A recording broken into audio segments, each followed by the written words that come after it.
जे आज आपण लढाई करतोय ही आपल्या भावी पिढीच्या उत्कर्षासाठी करतोय। या इथं असणाऱ्या संपूर्ण 59 जातीने एकत्र घेऊन करतोय।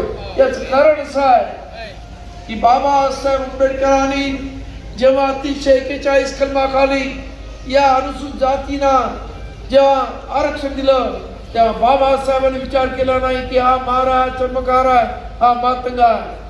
बाबासाहेबांनी ब्रिटिशांशी सुद्धा भांडण करत असताना त्यांच्या लिखाणामध्ये लिहिलेलं आहे की हा डिप्रेस क्लास आहे, म्हणजे हा क्लास हा दलित वर्ग आहे। त्याने जाती समूह असं म्हटलं नाही। बाबासाहेबांच्या लिखाणामध्ये असं आहे की हा संपूर्ण समूह हा एक वर्ग आहे। त्या बाबासाहेबांनी लिहिलंय की हिंदू धर्मामध्ये 4च वर्ण खऱ्या अर्थाने आहेत, ते म्हणजे ब्राह्मण, क्षत्रिय, वैश्य आणि 4था वर्ण शूद्र म्हणजे ओबीसी ज्याला आपण म्हणतो, तेली माळी कोळी। साहेबांच्या लिखाणामध्ये बाबासाहेब म्हटलंय की आपल्याला जरी आपण म्हणतो इथे की हा चर्मकार आहे, हा मातंग आहे किंवा ढोर आहे, की यांना ही नावं त्यांच्या कार्यानुसार मिळालेली आहेत, ते काम करतात त्यानुसार मिळालेली आहे। आणि त्यामुळे हा एक होमोजिनियस म्हणजे एक संघ असणारा हा वर्ग आहे, ज्यांना अनुसूचित जातीच्या शिवाशिवीचा असेल, पाण्याचा प्रश्न असेल, इतर अनेक हाल अपेष्टा या सारख्या होत्या। आणि म्हणून याला एकत्र आरक्षण बाबासाहेब आंबेडकर दिलं।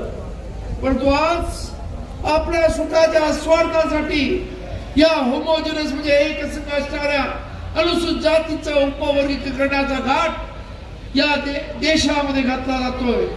अर्थात यामध्ये सर्वच सामील आहेत। हे दुर्दैव आहे। बीजेपी वाले तर उघड सामील आहेत, पण इतर पक्ष सुद्धा सामील आहेत।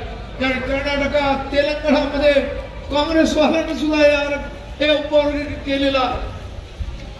त्यामुळं या नाण्याच्या दोन्ही बाजू एकच आहे, ते लक्षात घ्या। आज इथं आपण एकत्र भांडतोय। कर्नाटकातली काही मंडळी माझ्याकडे आली, तुम्ही या पद्धतीचे आंदोलन कर्नाटकात सुद्धा घ्या, आम्हाला सुद्धा त्याने उपवर्गीकरणामध्ये डिवाइड केलेला आहे। पण कर्नाटकाच्या हायकोर्टाने या उपवर्गीकरणाला स्टे दिलेला आहे। तेव्हा आपल्या सर्वांना मी सांगू इच्छितो की हे जे चाललेलं आहे हे आंबेडकरी समाजाला मिळणारं आरक्षण आणि त्यामुळे होणारी त्यांची प्रगती ही यांच्या डोळ्यामध्ये खुपते आहे। कारण हे 3.5% वाले यांनी सर्व